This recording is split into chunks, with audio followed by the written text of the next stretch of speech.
Hello guys, ഇന്ന് രാവിലെ തന്നെ പ്രാഗിലേക്ക് പോവുകയാണ്. ഇന്നാണ് നമ്മളെ ക്രിക്കറ്റിൻ്റെ സെമി ഫൈനൽ. രാവിലെ 11 മണിക്കാണ് കളി തുടങ്ങുന്നത്. ഞാനെടുത്ത ടിക്കറ്റ് മാറിപ്പോയി. അങ്ങനെ രാവിലെ തന്നെ ട്രെയിൻ സ്റ്റേഷനിൽ പോയി ടിക്കറ്റെല്ലാം മാറ്റി ഇപ്പം നേരെ പ്രാഗിലേക്ക് വെച്ച് പിടിക്കുകയെന്ന്. പ്രാഗിലെത്തിയിട്ടാകുമ്പം കളിക്കാരെല്ലാം ഇവിടെ തന്നെ ഉണ്ടായിന്. അങ്ങനെ എല്ലാവരും കൂടി നേരെ ഗ്രൗണ്ടിലേക്ക് പോവുകയെന്ന്. ഇതാണ് നമ്മളെ ക്രിക്കറ്റ് ഗ്രൗണ്ട്. ഇന്ന് ഒരു മഴക്കോളുണ്ട്, രാവിലെ നല്ല തണുപ്പും. അങ്ങനെ നമ്മൾ സുനിൽ ഭായ് ഇന്ന് ഇഡ്ഡലി, സാമ്പാർ, ചമ്മന്തി ഇതെല്ലാം കൊണ്ടുവന്നിട്ടുണ്ടായിനി. ഇതാണ് നമ്മളെ സുനിൽ ഭായ്, നമ്മളെ സീനിയർ കളിക്കാരനാണ്.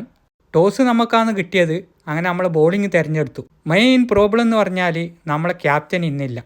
അച്ഛന് സുഖമില്ലാത്തത് കൊണ്ട് വിനീഷ് നാട്ടിലേക്ക് തിരിക്കേണ്ടി വന്നു. അതുകൊണ്ട് നമ്മൾ ഇന്ന് 8 ആളെ വെച്ചിട്ടാണ് കളിക്കുന്നത്. കാരണം മുമ്പേ രജിസ്റ്റർ ചെയ്ത ആൾക്ക് മാത്രമേ ടീമിൽ കളിക്കാൻ പറ്റൂ.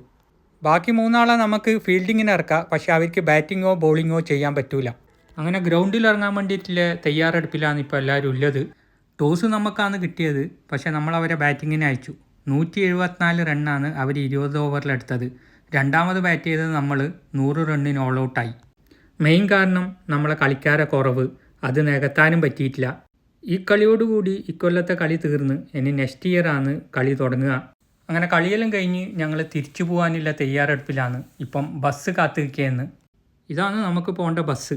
ഈ ബസ്സിൽ കയറി നേരെ മെട്രോ സ്റ്റേഷനിൽ പോകും, അവിടുന്ന് മെയിൻ സ്റ്റേഷനിലേക്ക്. എല്ലാവരും വേറെ വേറെ സ്ഥലത്ത് നിൽക്കുന്ന ആളാണ്. ഞാൻ എൻ്റെ ട്രെയിനിൽ കയറി ഇനി നേരെ റൂമിലേക്ക് പോവുകയാണ്. അപ്പോൾ ഗൈസ്, എന്നെ അടുത്ത വീഡിയോയിൽ വീണ്ടും കാണാം.